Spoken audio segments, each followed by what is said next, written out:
jërë ngeen jëf mbokk yi rafetlu ànd bi ngeen ànd ak Leuz Info TV ñu dikk ak yéen ci li gën a fës ci xibaar yi. li gën a fës ci xibaar yi dañ koy daal di doore ak laaj ak tontu bi nga xamante ni moo doxoon ci diggante limaani jëwriñ ji di Ousmane Sonko ak député ya foofa ca pencum ndaw réew ma licenciement yi nga xamante ni nemmeeku nañ ko ci gouvernement wu Sénégal lu waral nag ki di Birame Souleye Diop daal di ci yéen ay tontu ci biir xibaar yi daañu leen koo dégtal. Abdoul Nguer di ab chroniqueur ginnaaw bañ ko woowee démb ca yoon dañ ko daal di placé en garde à vue ka ñu ko xamal nag di avocat bi di maître El Hadji Diouf jërëjëf mbokk yi loolu moo gën a fës ci xibaar yi nis tuuti rek ñu daal leen koy faram-fàcceel. El Hadji Fall ci kàddu gi feggoo ak Fama Kébé ci technique bi ñu dikkaat ci yéen faram-fàcceel leen li gën a fës ci xibaar yi.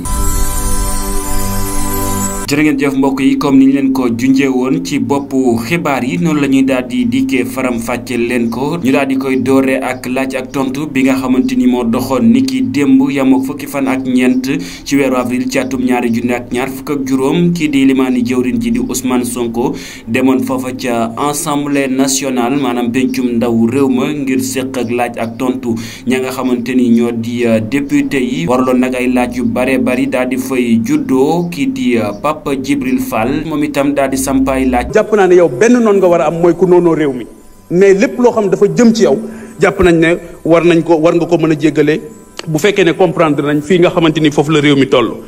donc Simon Faye ak la justice ak ñi nga xamante ni yëpp dañ leen di woo ci loo xamante ni du dara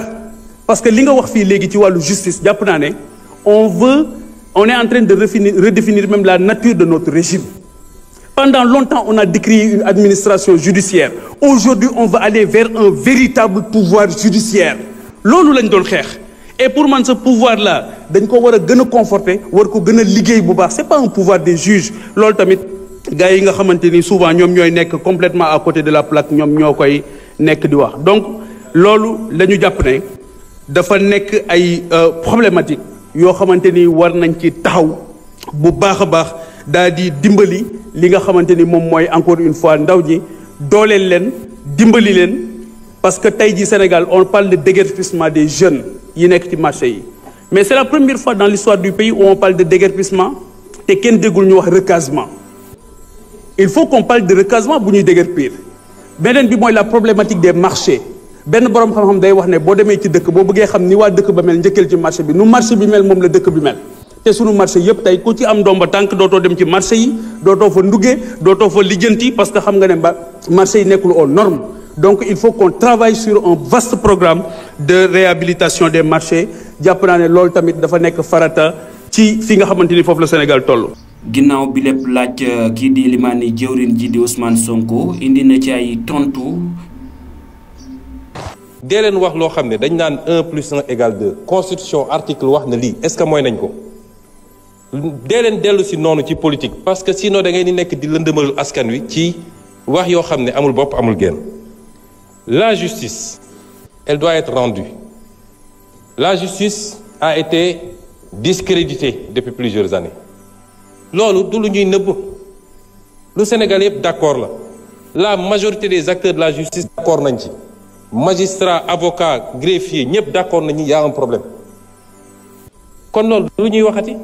te ñi yàq justice nitu justice loxoom mi ngi ci lenn ci nitu justice yi du ñëpp parce que gis nañ li fi xaw ak comment on a instrumentalisé des magistrats ba ñëpp ñaawlu ko loolu am na fi et cette justice là il faut l'aider à se redresser parce que erreur bi sénégalais yi warul def mooy jàpp ni dès lors qu'on a élu le président Bassirou Diomaye Faye le 24 mars mbir mi changé na déedéet. Il y a la volonté de changer, la conduite du changement et les résultats yi ñu war a am. L'État, c'est le même État qui est là, les mêmes agents, hauts fonctionnaires, magistrats, etc. loolu c'est pas parce que changé nga président rek que loolu changé na de liggéey la boo xam ne au jour le jour lañ koy def. Ce qu'on appelle l'État profond, il est encore là avec ses habitudes te liggéey la boo xam ne du liggéey bu yomb. Mais la justice am na erreur bi nit ñi di def le peuple a le droit de dire que j'attends c'est le service public de la justice. Pourquoi on peut mettre la pression sur le président, sur le Premier ministre, sur l'Assemblée et le peuple au nom duquel la justice est rendue n'a pas le droit de dire mais j'ai un problème ci sama justice nu muy doxee.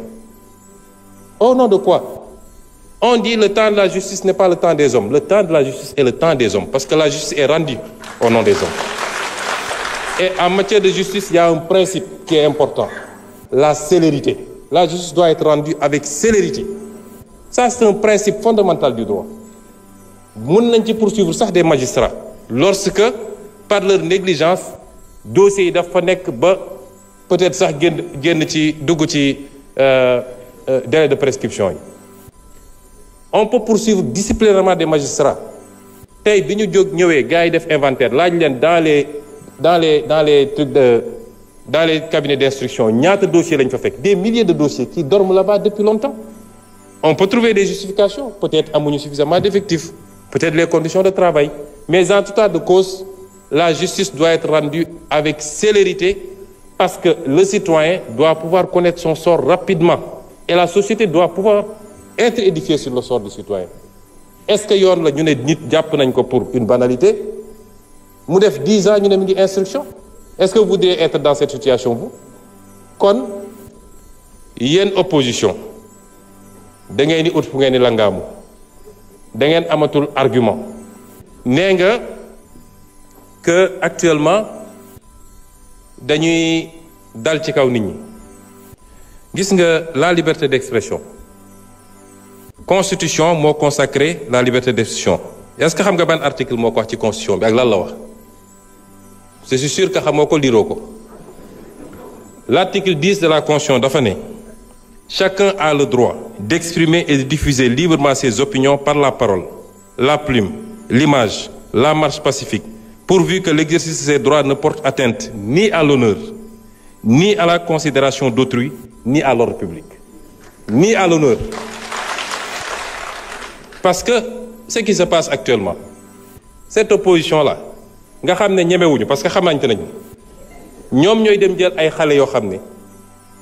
koo ci laaj mu ne la awma certificat yónni leen ci télé ne leen dem leen saaga ji pour attenter à l'honneur des gens,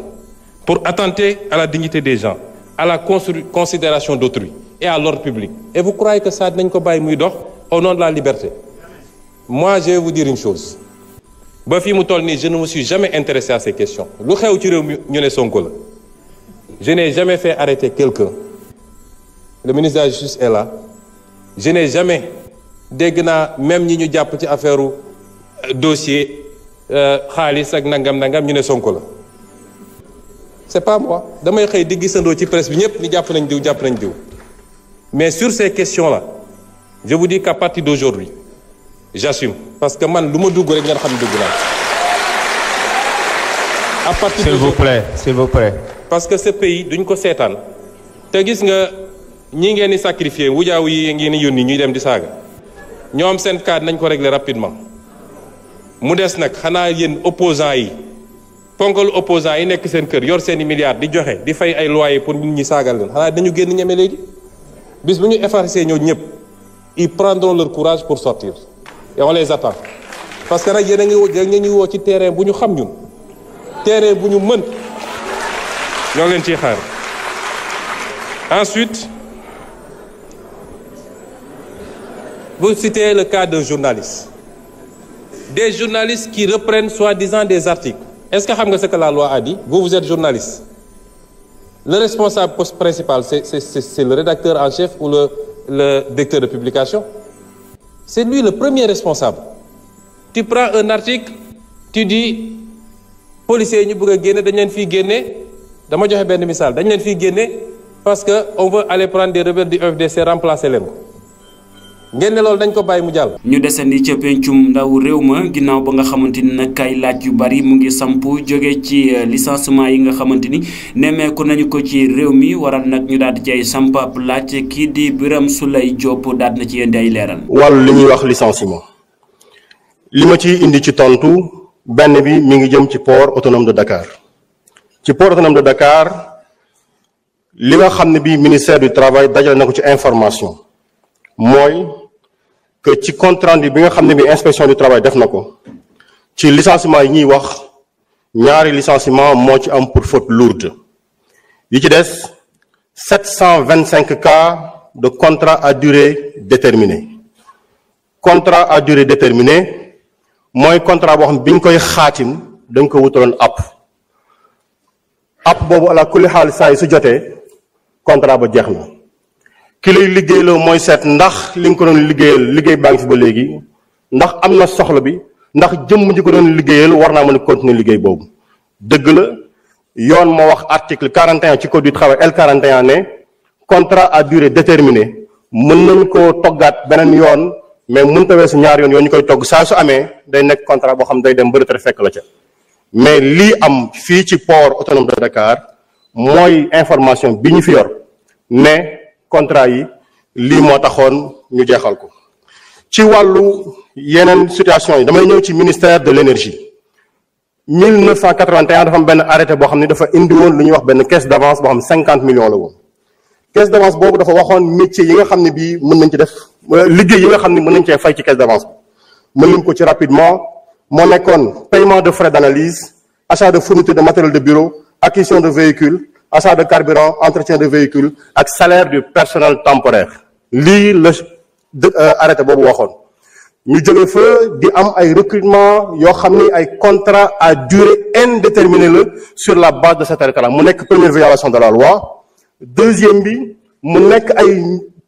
recrutement yoo xam ni amu ci kenn koo xam ne gi da ngaa déposer demande d'emploi ne ma bëgg a liggéey si fii ñaareel bi ñetteel bi amu ci kenn ci ñoom koo xam ne kii dañoo def compétition appel public ne dañoo soxla yu emploi évaluer wu ñu financièrement lu ñu soxla évaluer wu ñu les profils yi ñu soxla maanaam bi ñu saytoo recrutement yi ñu seetlu ne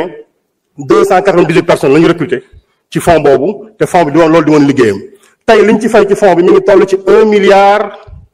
150 millions dépassé na arrêté bi nga xam ne tey mi ngi toll ci 818 millions pour fay maanaam année 2023 daas bi fi nekkoon bind ministre bi nee na ko recrutement yi ñu def amatuñ lu ñu leen fayee faaw ñu wuti 235 millions yi ñu teg pour mën leen a fay ci recrutement yoo xam ni man bi ma defee évaluation personnellement diggante 2021 ak 2024 ñu ngi ci recruter 179 personnes 81 personnes yëpp ci même dëkk ba lañ jógee ñëw di liggéey si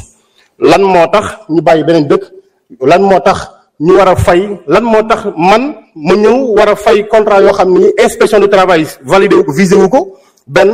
ñu laaj ministre du travail mu ne moom ci sa boppam moo joxe instruction ne bu kenn visé ti contrat yi nga xam ne ay ministre ñoo ko signé parce que amul ci abadan ci Sénégal benn ministre bu mën a signé contrat de travail parce que ñaar ñi ñooy signé. ñu wax ci leneen lu soxal mbirum Abdou Nguer di ab chroniqueur ginnaaw bañ ko woowee démb foofa ca yoon moom nag dañ ko daal di déglu mujjee ko téye maanaam placé ko en garde à vue kañ koo xamal nag di avocat bi di maître El Hadji Diouf. loolu aussi dafa neex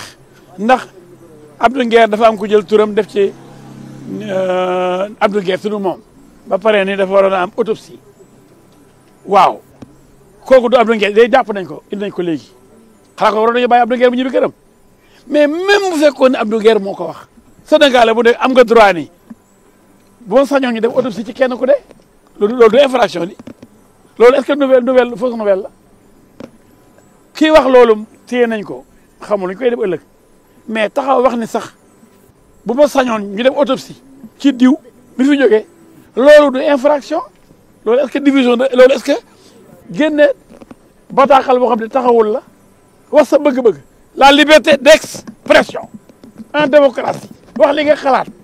même ki wax la Abdou Nguer li ko mën toppee mooy faux usage de faux